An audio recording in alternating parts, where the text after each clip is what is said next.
Agora, com muita alegria, nós temos entre nós o nosso irmão Jorge Elahá Canto, lá de Rondônia. Estávamos aqui conversando que a preocupação que nós tivemos, ele iria estar conosco na Conferência Regional Espírita. Aconteceu um pequeno incidente, fraturou o braço, mas está aí firme e forte, divulgando a doutrina espírita com muita maestria. Seja bem-vindo, Jorge. Votos de paz e luz. Que Deus te ampare no trabalho de hoje. Fora da caridade não há salvação. Olá para todos. Um feliz aniversário para a nossa casa, André Luiz. E uma boa tarde muito especial para o Alain, para a Fátima, para você, Marcos, e para todos os que estão ligados conosco através dos vários canais que transmitem hoje a nossa live. É um prazer imensamente grande poder retornar à Feira de Santana. Realmente foi na semana que eu iria viajar que eu tive meu acidente no braço, mas a gente agora retorna para continuar o trabalho nesse local maravilhoso, na Princesinha do Sertão. Nós, na verdade, hoje temos para conversar sobre um assunto muito importante, muito significativo dentro da leitura que a doutrina espírita nos apresenta, mas para que a gente possa entender o contexto dessas coisas todas, nós precisamos voltar ao século XIX, voltar ao período em que essa eclosão de fenômenos mediúnicos começaram a acontecer por todo o mundo. A história da doutrina espírita, e mais especificamente do espiritualismo moderno, nos fala que no ano de 1848 aconteceram uma série de fenômenos bem conhecidos de todos nós, os fenômenos de Hydesville, aonde nós tivemos o primeiro fenômeno registrado, anotado e com atestado de acontecimento dado por uma universidade. Foi a Universidade de Nova York, na figura do seu reitor chamado Joseph Edmunds, que depois de 3 investidas para a investigação do fenômeno, dá o laudo informando que efetivamente os fenômenos eram legítimos. Fenômenos mediúnicos impressionantes que aconteceram durante aquele período, que levaram a vários pesquisadores produzirem diversos textos científicos sobre essa questão. Não tardou para que também na nossa Europa, além mar, do outro lado, nós começássemos a ter também um conjunto de outros fenômenos assemelhados, chamado de mesas girantes. As mesas girantes eram um fenômeno através do qual os espíritos se manifestavam pela mediunidade de efeitos físicos, produzindo movimentação não só de mesas, mas de objetos de maneira geral. E como as mesas eram muito utilizadas nesse período, as pessoas passaram a chamar esse fenômeno de mesas girantes, que, de certa maneira, tomou conta da sociedade europeia da época, principalmente a sociedade francesa, sociedade alemã, sociedade inglesa e até a sociedade italiana, com todas as restrições que a Igreja Católica tinha naquele país. Ainda assim, ali houve muitas manifestações de fenômenos de efeitos físicos. Médiuns extraordinários surgiram nesse período, como Florence Cook, na Inglaterra, Eusápia Palladino, na Itália, Douglas Home, também na Inglaterra. Tivemos a Madame d'Espérance, que era estudado tanto na França como na Inglaterra, e muitos outros personagens interessantíssimos que compuseram a base dos grandes médiuns desse período. Não tardou para que vários cientistas começassem a estudar o fenômeno espírita. Tivemos na Inglaterra o próprio William Crookes estudando a mediunidade de Florence Cook. Tivemos Sir Arthur Conan Doyle também estudando a história do espiritismo. Alfred Russel Wallace, aquele que iria ser um grande colaborador de Darwin no processo de análise da evolução das espécies, também tem uma contribuição muito efetiva dentro do espiritismo. Tivemos na Itália 2 figuras muito importantes, como Cesare Lombroso, um dos personagens muito importantes desse cenário, e Ernesto Bozano, grandes estudiosos dessa área do conhecimento, que trouxeram obras magistrais sobre o mecanismo da mediunidade, o fenômeno espiritual, como que se davam as manifestações mediúnicas. Também tivemos a contribuição de Alexander Aksakov, grande contribuidor do conhecimento na Rússia, que produziu obras interessantíssimas sobre materialização, sobre desmaterialização. Então, trouxe contributos muito bons mesmo. E na própria França também, tivemos homens como Charles Richer, Gustave Geley, Gabriel Delany, tivemos vários nomes ali, até contemporâneos de Kardec, como sendo Camille Flammarion, e muitos outros que se juntaram apresentando discussões, analisando e comprovando a veracidade do fenômeno espiritual, da sobrevivência da alma, da espiritualidade, o fenômeno da comunicabilidade dos espíritos, a mediunidade nas suas diversas expressões, foi objeto de estudo de vários pesquisadores. Ao todo, quando fazemos um levantamento no século XIX, 82 sábios de diferentes países trouxeram seu contributo, investigando e escrevendo sobre o fenômeno espírita, não tendo nenhum desses homens se convencido da inexistência desse fenômeno, mas sim pela realidade de que, de fato, a alma sobrevivia ao corpo, se comunicava com os vivos, e era possível, portanto, saber como se dava a relação do homem com o mundo espiritual. É impressionante a quantidade de pessoas que estudaram e comprovaram a existência de tudo isso.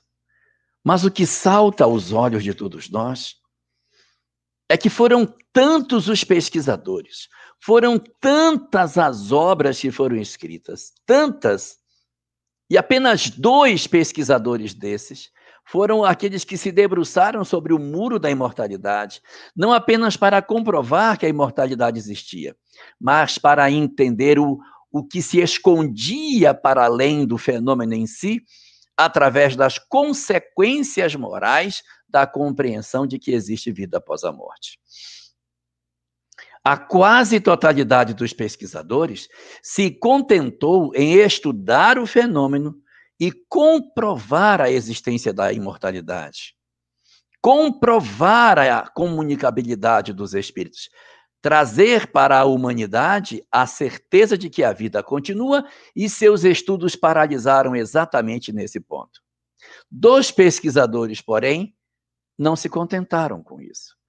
Fizeram uma leitura bastante diferente de tudo isso, passando para a história com obras extraordinárias com relação ao que produziam, porque eles não se detiveram ao fenômeno, mas foram investigar o que se escondia em termos de conduta do homem em relação àquilo que era possível colher das comunicações que recebiam.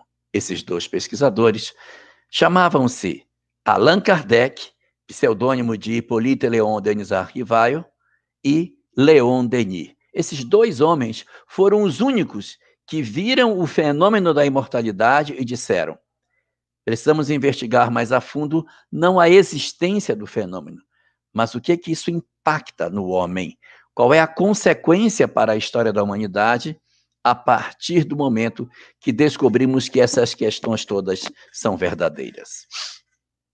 Isso porque Allan Kardec, de maneira majoritária, e em seguida Léon Denis, que foi seu discípulo, tomaram o fenômeno espírita e disseram: não é suficiente saber isso.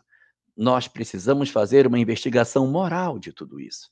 E faz muito sentido, porque, veja, os homens estudavam a imortalidade e diziam: sim, existe vida após a morte, existe, sim, a continuidade da existência.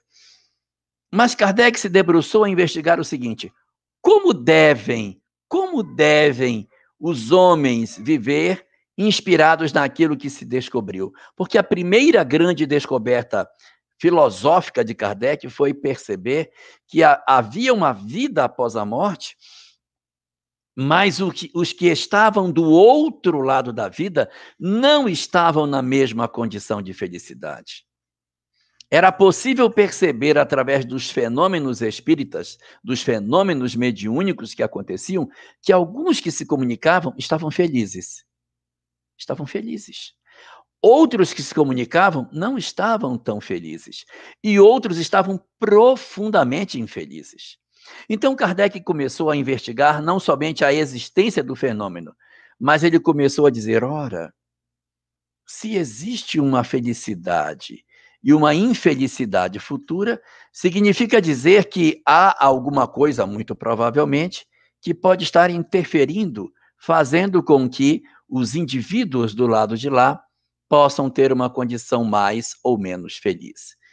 Esse ponto de partida é que transforma o conhecimento espírita numa doutrina espírita. Não fosse Kardec interpretar as consequências morais do fenômeno, o Espiritismo teria sido legado à humanidade apenas como um conjunto de experimentos que comprovou que não existe a morte. Mas o que fez Kardec? Começou a investigar e dizer: ora, se esse está bem e esse não está bem, esse está mais ou menos, esse está péssimo, vamos interpretar o que é que tem de semelhante na vida deles do lado de cá, que possa interferir na vida do lado de lá. Foi esse raciocínio que fez com que a gente tivesse o surgimento da doutrina espírita. Já na primeira das obras de Allan Kardec, o chamado Livro dos Espíritos, já se observa um arcabouço moral profundamente robusto nessa obra. O Livro dos Espíritos, que é a primeira das obras que Kardec produziu, poderia ser uma obra para investigar o fenômeno espiritual, para investigar a comprovação de vida após a morte. Não, mas ele não vai fazer isso. Kardec não se detém na obra, o Livro dos Espíritos, em apresentar experimentações científicas que comprovassem a existência da reencarnação, da mediunidade, da lei de causa e efeito, da imortalidade da alma. Não, ele não faz isso. Tanto que o começo da obra lá em cima já diz: filosofia espiritualista. Ele não vai avançar nos aspectos científicos, mas ele vai aprofundar aquilo que era essencial para o ser humano, que era analisar a conduta do indivíduo para ter acesso à felicidade. Ele começa a ler, dentro do código que ele percebia de conduta das pessoas, que deveria existir do lado de cá uma regra de experimentações que nós deveríamos viver para alcançarmos a felicidade. E quanto mais Allan Kardec promovia o processo de investigação do comportamento dos homens para entender a sorte na vida futura, mais a doutrina espírita se robustecia nos aspectos que tocavam a questão da religião. Quanto mais ele avançava tentando entender como deveria ser o comportamento humano para que nós conseguíssemos ser almas felizes, mais ele tocava nos assuntos que as religiões tocam. Se nós bem percebermos, todas as religiões antigas, todas, de povos que nunca se falaram, que nunca estiveram próximos, que nunca se relacionaram, possuíam nas suas religiões, com as diferenças que tinham, 4 pontos de similaridade. Existem 4 aspectos nas religiões antigas que eram semelhantes, mesmo em povos que nunca haviam se encontrado. Não é interessante isso? Primeiro ponto que era comum: a existência de um ser superior que criou tudo quanto existe. Não importa se são vários deuses, se é um Deus só, como são esses deuses, ou como é o caráter desse Deus, não interessa. Mas todos esses povos tinham a leitura de que havia um ser superior que criou, ou seres vários, que criou tudo quanto existe, tudo. Esse era o primeiro ponto. Segundo ponto que todas as doutrinas tinham, todas elas diziam que no homem, além da parte corporal, existia uma parte espiritual, que sobrevivia à vida material, sobrevivia à morte, continuava viva após a morte. Isso é profundamente interessante, porque como é que os povos que não se conheciam, que não têm um contato entre si, todos falavam a mesma coisa? Não, tem em nós algo de espiritual, que sobrevive à matéria, que vai viver após a morte. Essa verdade da existência da alma, ela existe entre todos os povos, medos, caldeus, babilônios, assírios, acadianos, todos, fenícios, egípcios, gregos, romanos, sumérios, qualquer um. E isso é muito curioso. Até mesmo aqui na Amazônia, onde nós não tivemos contato com as regiões da Europa e da Ásia, os nossos indígenas daqui também tinham a mesma informação do Deus Tupã, que tudo criou, e a parte de nós espiritual que existia e que sobrevivia à matéria. Terceira parte que todas essas religiões possuíam. Todas as religiões diziam que existe um código. Esses deuses, ou esse Deus, ele tem um código de conduta. E esse código de conduta ele tem que ser vivido quando estamos na Terra. Os códigos podem variar em alguma coisa, mas eles são convergentes na questão do amor, da vida boa, de se fazer bem aos outros, de não se prejudicar os outros. É um código muito convergente em termos de ideias. E todas as religiões falavam desse código. E a quarta parte, que todas as religiões também traziam semelhantes, é que após a morte, essa alma, essa parte espiritual de nós, ela iria para o mundo espiritual e ela seria julgada. Haveria um tribunal com esses vários deuses, ou com esse Deus criador de todos nós, e esse Deus ou esses deuses julgariam as pessoas e estabeleceriam para elas um destino. Quem obedeceu o código vai para um lugar bom, quem não obedeceu o código vai para um lugar ruim. Então vejam, 4 partes: um criador, uma alma, um código e um julgamento. O Livro dos Espíritos de Allan Kardec, a primeira obra espírita, tem 4 partes. Deus é a criação, que é o criador, o mundo espiritual, que é a alma, o código, que são as leis morais, e, por último, penas e gozos, que é a parte do julgamento. Então, vejam como a doutrina espírita foi se estruturando, como Allan Kardec foi constituindo o arcabouço doutrinário do espiritismo e foi aproximando a doutrina espírita de uma doutrina de reflexões morais muito profundas. Muito profundas. Ele foi percebendo a importância da vivência de alguma coisa para garantir aos homens a felicidade futura. Na questão 982 de O Livro dos Espíritos, Allan Kardec interroga os espíritos assim: é necessário crer no espiritismo e na manifestação dos espíritos para garantir uma boa sorte na vida futura? Ou seja, para que eu fique bem do lado de lá, eu tenho que ser espírita? Essa era a grande pergunta. E os espíritos respondem dizendo que não, que isso não é assim. Mas a chave para a felicidade do lado de lá chamava-se prática do bem. A prática do bem era o elemento essencial que poderia conduzir a nós a certeza de que nós estaríamos bem do outro lado.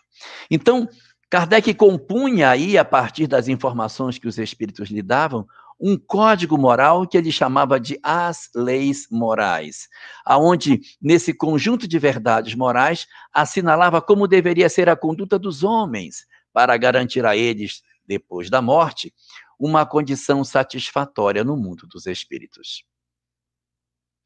Esse chamado código, as leis morais, Kardec tratou diversas questões que estão contidas em O Livro dos Espíritos, desde a questão 614 até a questão 919A, que encerra todo o arcabouço de reflexões do comportamento dos homens para fazer com que eles possam, de alguma maneira, usufruir da felicidade no mundo futuro. Essa discussão iria ser uma preocupação constante de Kardec. Vamos perceber, ao longo de toda a construção da codificação kardeciana, uma preocupação muito grande com o aspecto moral. Quando ele elabora o livro dos médiuns, na introdução ele já coloca: essa obra não pretende ser apenas um manual puro e simples da mediunidade, para que não corra o risco das pessoas se apropriarem desse conhecimento, achando que, a partir do que elas sabem, elas podem fazer o mau uso desse conhecimento. Por isso, apesar de podermos ter feito um livro mais fininho sobre isso, preferimos fazer uma obra mais volumosa, mas enxertando em cada capítulo orientações morais em todos eles, para que ninguém se apropriasse do livro dos médiuns e usasse aquele conhecimento de maneira apartada da necessidade de uma conduta moral condizente com aquilo que ele apresentava. Então, já a segunda mensagem de Kardec, o segundo livro, o livro dos médiuns, também vai trazer uma preocupação nesse sentido. Durante as várias reuniões mediúnicas que vão acontecendo desde o começo da estruturação do Espiritismo, Kardec vai percebendo essa diferença dos espíritos que se apresentavam de maneira distinta em termos de felicidade do mundo futuro. Ele vai reunir essas informações, ele vai juntar essas comunicações, e em 1865, ele vai produzir uma obra que vai trazer a lume várias manifestações mediúnicas. Ao todo, ele vai produzir uma obra que tem 68 casos de espíritos em condições diversas no mundo espiritual. Essa obra se chama O Céu e o Inferno. A obra O Céu e o Inferno é exatamente para dizer isso. Como ficamos nós após a morte? Vamos ficar bem ou não vamos ficar bem? E reunindo essas 68 situações, esses 68 casos de espíritos que se manifestam nessas reuniões mediúnicas, ele vai nos ofertar informações preciosíssimas sobre a questão de como devem proceder os homens para garantir a sua felicidade na vida futura. Essa obra, O Céu e o Inferno, ela é composta de duas partes. Uma primeira parte teórica e uma segunda parte, chamada parte prática, onde estão esses 68 casos. Esses 68 casos estão divididos em capítulos que ele enfeixou espíritos em situações semelhantes. O primeiro dos capítulos é chamado Espíritos Felizes, onde ele reúne 18 casos de espíritos que estão muito bem no mundo espiritual. Muito bem. O segundo capítulo ele vai mostrar espíritos em condições medianas. Eles não estão bem, também não estão mal, mas estão mais ou menos no mundo espiritual. Capítulo número 3. Espíritos sofredores, as almas que estão ruim no mundo espiritual. Capítulo 4, os suicidas. Capítulo 5, criminosos arrependidos. Capítulo 6, espíritos endurecidos. Almas endurecidas que não conseguiam mudar. Capítulo 7, ele vai falar sobre a situação dos chamados expiações terrestres, que eram espíritos durante a encarnação na Terra que tiveram uma experiência, e ele então vai conversar com esses espíritos após a morte para entender como é que eles estavam do lado de lá da vida. Então, nessa hora, a gente observa nesse painel que Kardec coloca que os espíritos não estão na mesma condição, que eles não estão da mesma forma no mundo espiritual. E o que é mais interessante? A gente fala tanto que no nosso mundo nós temos tanto sofrimento, que raros são aqueles que ao desencarnarem ficarão numa situação satisfatória após a morte. Mas o que a gente observa nessa obra de Kardec?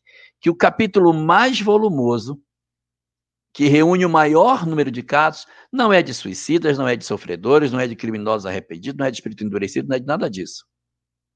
O capítulo mais numeroso é o dos espíritos que estão em condições felizes. São 18 casos. E eu me dei ao trabalho de estudar esses 18 casos, para saber o que é que eles tinham de semelhante, para eu poder dizer, então esse é o caminho para você ficar numa condição boa. O que é que eu descobri? Eu descobri que nesse capítulo havia homens e havia mulheres. Havia jovens e havia velhos. Havia pessoas que tinham sido cristãs e outros que não tinham sido cristãos. Descobri pobres e descobri ricos. Meu Deus. O que será que tem aqui que faz com que essas pessoas sejam realmente espíritos felizes? Elas são muito diferentes entre si. E o que é que a gente pode perceber na literatura espírita para designar a razão pela qual esses espíritos podem ser chamados de espíritos? O que há neles para que isso se dê? E o que se observa na relação desses espíritos, eu só pude perceber na segunda leitura. Na primeira eu não consegui ver. Eu fiz um quadro para poder descobrir, isso aqui é pobre, isso é rico, isso aqui é assim. Todos diferentes. Mas havia uma conduta que atravessava todos os casos e que apontava que eles eram espíritos felizes. Descobri isso. Capítulo 2, que fala sobre os espíritos em condições medianas, são aqueles em condições medianas, são só 6 casos que tem lá sobre isso. Aí eu fui pegar para tentar descobrir o que eles tinham. E descobri, eles também têm uma conduta que é muito semelhante entre eles. Sabe o que é que tem de comum entre os casos de espíritos em condições medianas? A obra de Kardec diz: os que estão em condições medianas são espíritos que se apresentam como cumpridores das suas obrigações. E ninguém tem nada o que reclamar deles. São pessoas que fazem tudo certo, tudo correto. Ninguém pode reclamar deles porque eles nunca deixaram nada pela metade. Foram bons pagadores, foram responsáveis, cumpriram com todas as obrigações que o mundo lhes pediu. Entregaram-se para fazer o dever. Foram excelentes cumpridores do dever. Quem desencarna e que viveu na Terra para ser um cumpridor dos seus deveres, não deixou pendências, não deixou nada em aberto, mas obedeceu tudo aquilo que a vida pediu para que ele fizesse dentro daquilo que lhe era exigido, são os que ficam em condições medianas. E a característica mais presente que atravessa todos os casos dos espíritos em condições felizes, fossem ricos, pobres, fossem novos, velhos, religiosos ou não, do passado ou do presente, homens ou mulheres, é um atributo que eles têm, ele chama esses espíritos de prestativos. Esses espíritos que tinham essa característica, eles possuíam uma conduta, eles eram prestativos, ou seja, eles se importavam com o outro. Quando eu sou cumpridor das minhas obrigações, eu não estou nesse patamar. Eu cumpro as minhas obrigações porque é meu dever. Os prestativos são os que vão além do dever. São os espíritos que se entregam à vida cumprindo além daquilo que a vida lhes pede.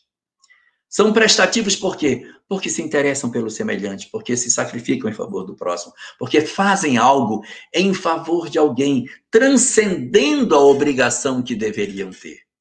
Então, Kardec analisa por aí que a característica essencial para garantir a felicidade na vida futura é nós nos entregarmos para fazermos além do nosso dever, estando preocupados com o semelhante. Quem não se preocupa com o outro, quem não se preocupa com o próximo, que não exerce na sua vida um trabalho de observação dos que estão em seu derredor, esses não estão marcados para serem espíritos felizes. Nesse sentido, como que a doutrina espírita trata esse tipo de conduta? Como é que ela apresenta isso para nós? Allan Kardec vem trazer dentro de suas obras esse comportamento de ser sensível à dor do outro, de se comover com a dor das pessoas, de ser capaz de entender o que se passa dentro do outro, de colocar o amor em ação. Ele chama isso de caridade. Não é caridade no sentido como a nossa sociedade muitas vezes vê como sinônimo de esmola. Não é a caridade no sentido de ser uma pessoa que dá para os pobres bens materiais. Não é esse o sentido. A caridade no sentido de sentir-se idêntico ao que sofre. Sentir a dor do outro como se fosse a sua e, a partir daí, realizar algo de socorro pelo semelhante. Que não necessariamente é algo material. Pode até ser, mas não é necessário que seja. Porque a caridade a gente precisa fazer não é somente nos aspectos externos ao nosso lar, mas a gente faz caridade dentro de casa. E aí, quando eu faço caridade dentro de casa, não estou me referindo a bens materiais, eu estou me referindo à paciência, ao amor, à compreensão, à renúncia, ao sacrifício, o perdão e todos os esforços de conduta que a gente precisa fazer. Toda vez que eu me movimento além do dever, no sentido de socorrer alguém, eu estou praticando um ato de caridade. Quando eu renuncio ao propósito de entender o outro, eu estou, na verdade, negando com o meu dever de ser uma pessoa solidária, de ser alguém envolvido com a dor do semelhante e, consequentemente, alguém que faltou com o dever de ser uma pessoa caridosa. O sentido que o Espiritismo nos oferece é de sermos prestativos, de sermos entregues para irmos além do dever. E foi exatamente inspirado nessa ideia de que nós devemos realizar a caridade, fazer o bem ao próximo, que Kardec pergunta aos espíritos, na questão 886 de O Livro dos Espíritos, o que é a caridade como Jesus a entendia. E eles então respondem a Kardec: benevolência para com todos. Então você tem que ser bom com todas as pessoas. Indulgência para com as faltas do próximo.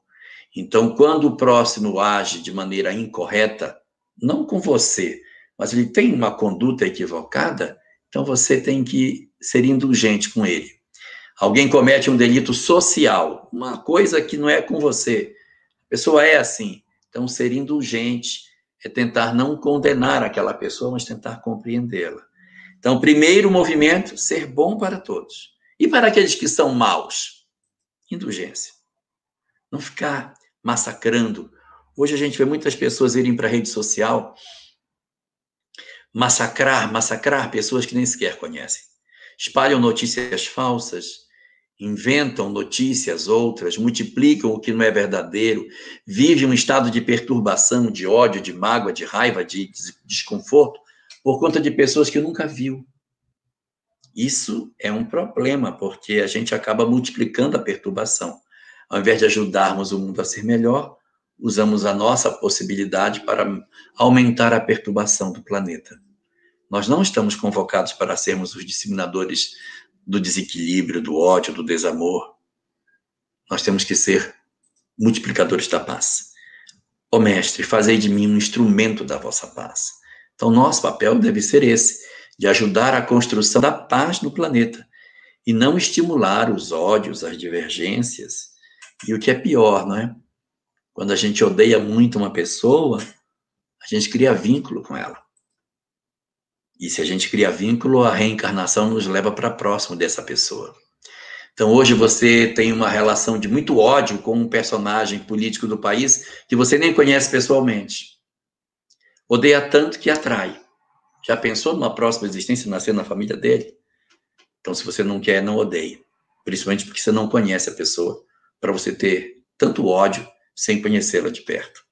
Então, a primeira atitude nossa é benevolência para com todos.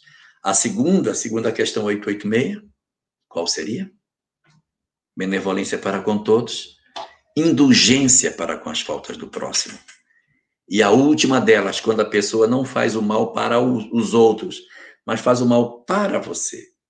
Aí é o perdão. O perdão das ofensas, porque só o perdão desconecta as pessoas da necessidade de se reencontrarem.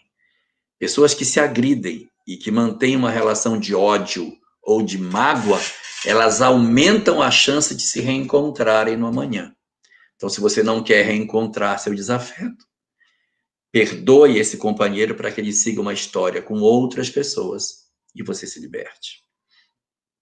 Então, aparece aí Kardec, desde o Livro dos Espíritos, preocupado com a definição desse comportamento que seria a caridade.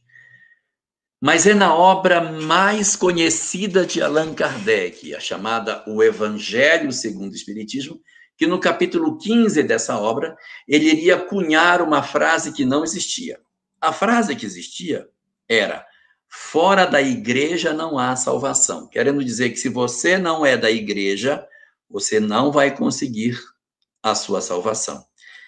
E Kardec, então, vendo aquilo e analisando pela ótica que o Espiritismo apresenta, ele diz: não, a frase mais certa para colocar aqui não é a igreja, é a caridade. Porque a caridade, sim, ou seja, esse sentimento de se envolver com o outro, é que dá a nós a condição de sermos espíritos verdadeiramente livres. Então ele pega uma frase que já existia: fora da igreja não há salvação, tira a palavra igreja e coloca a salvação. Fora da tira a palavra igreja e coloca a caridade. E a frase fica: fora da caridade não há salvação. Quebram-se as ideias de religião, a necessidade de você ter um culto religioso, mas a necessidade de fazer o bem, de sermos prestativos, de nos emocionarmos com a falta do outro e de buscarmos socorrer aqueles que de nós precisam. Esse é o sentido mais exato que a gente pode ter. Não uma religião. As religiões não serão suficientes para nos salvarem, mas é necessário que nós façamos um trabalho de prática do bem nas nossas vidas, para que a gente consiga alcançar uma condição diferenciada no mundo espiritual. E muitas pessoas, quando ouvem essa frase, fazem uma leitura equivocada do que ela queira dizer. Interpretam como se a frase fosse assim: se você fizer a caridade, você estará salvo. E não é isso que a frase diz. A frase diz que sem caridade não tem salvação, mas ela não diz que tendo caridade você está salvo. Não sei se eu confundi vocês. Eu vou repetir. A frase diz: se não tiver caridade, não tem salvação. Sem caridade, não há salvação. Mas ela não diz que você tendo caridade, obrigatoriamente você está salvo. O que se quer dizer com isso? É que eu posso ter pessoas caridosas que não se salvam, mas eu não terei uma pessoa que não é caridosa, mas que se salva. Eu acho que ficou tão confuso que eu vou tentar explicar de maneira diferente. Imaginemos que para fazer um café, você usa 3 ingredientes: água quente, pó de café e açúcar. Você junta essas 3 coisas, você faz o cafezinho. Mas se de repente não tiver água quente para fazer o café não sai. Então eu digo para você: sem água quente não tem café. Sem água quente não vai ter café. Mas eu não posso dizer que se eu tenho água quente, eu tenho café. Eu posso ter só água quente. Então, sem caridade não tem salvação, significa se você não for prestativo, não amar o próximo, não for uma pessoa que sinta a dor do semelhante, você não se torna uma alma resolvida. Você não se liberta. Você continua preso nesse emaranhado das reencarnações. A salvação aqui, no sentido espírita, é salvar-se desse processo de encarna, reencarna, nesse planeta tão perturbado. Então, para que eu me salve, para que eu me liberte, para que eu ganhe plenitude espiritual, tenho que me desatar dessa minha indiferença, dessa minha maneira tão dura de viver, quando eu olho para alguém e digo: não estou nem aí para fulano, tão perturbado. Não quero nem saber, cuidar de mim, perturbado. O natural é você se preocupar com o semelhante. Se eu não me preocupo, eu estou doente. Um indicativo de doença espiritual é a indiferença. Como diz aquele filósofo famoso, Zezé de Camargo, é essa tua indiferença que me mata, que me mata, que me mata. Então é assim, a indiferença nossa é o grande problema, mas se eu desenvolvo a capacidade de amar, eu tenho condições de me libertar. Mas se eu não tiver isso, não tem jeito. Então, é por aí que a gente vai encontrar o dinamismo do fenômeno de libertação espiritual nossa. Então, sem a água quente, não tem café. mas nada garante que, tendo a água quente, eu tenha café. Eu tenho que juntar o pó e tenho que juntar o açúcar. Então, isso significa dizer que a caridade, ela é um ingrediente para a salvação. Mas ela não é o todo. Existem outros ingredientes que a gente precisa ter para poder se salvar. Ela é só a água quente, falta achar o pó e achar o açúcar. Então, na verdade, o processo de salvação, de libertação espiritual nosso, ele passa por vários elementos. A caridade é um desses. E quantos são? O Evangelho de Lucas diz que o processo de salvação são 3 coisas. A caridade é só um deles. Mas tem outros 2. O doutor da lei perguntou a Jesus: Mestre, o que eu devo fazer para alcançar a vida eterna? E Jesus disse: o que está escrito na lei? Como é que tu lês? E o doutor da lei respondeu: amar a Deus sobre todas as coisas e ao próximo como a si mesmo. Disse Jesus: respondeste bem. Faze isto e viverás. Então, nesse momento, a gente está vendo que há 3 elementos aí. Amar a Deus, amar ao próximo como a si mesmo. Então, eu tenho que amar a mim, amar ao outro e amar a Deus.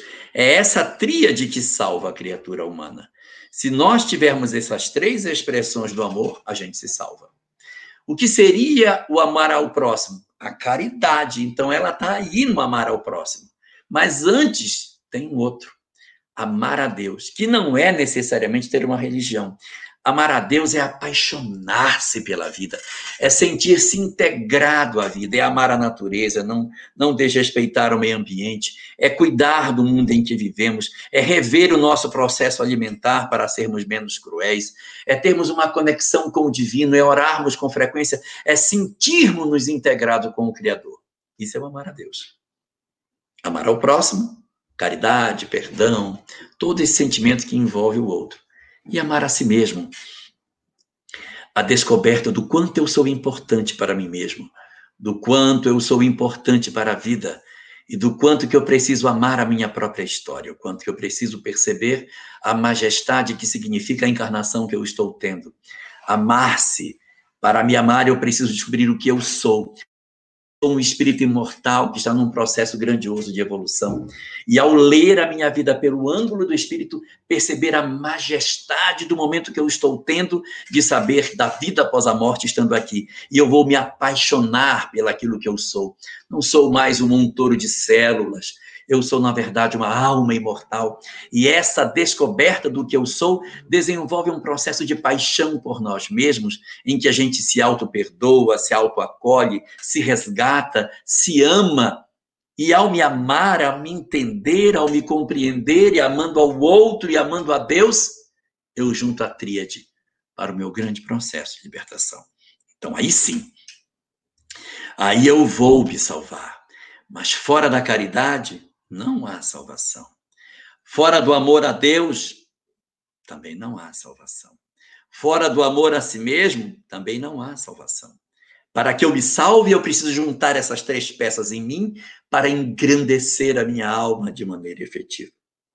E existem muitas pessoas que, de posse dessa informação, creem de maneira resoluta que seria o dar agasalho, pão, coisas materiais, fora de casa, que a gente estaria exercendo a caridade. Aí tem um duplo engano. Ajudar materialmente é muito bom, parabéns, isso é muito bom, mas não é o sentido de caridade. E a gente fazer fora de casa também é muito bom, mas não pode esquecer dentro. É preciso que a gente entenda que o espaço da caridade, ele tem que ser feito no lar também, cuidando dos nossos. E que não é necessário que seja só bens materiais, mas dar de nós. Joana de Ângeles, quando define o que é caridade, ela dá uma definição linda. Ela diz: caridade não é dar. Caridade é dar-se. Então, é entregar-se. É dar-se junto com o que se dá. Se eu abro uma mala e começo a distribuir as coisas e eu não me dou, não foi caridade. Caridade é só quando o coração toma parte. E é isso que a gente pode fazer muito bem dentro das nossas casas, dentro das nossas residências. Entregarmos-nos. E só para concluir essa nossa fala, eu queria resgatar uma mensagem que existe na Revista Espírita de 1865, no mês de agosto.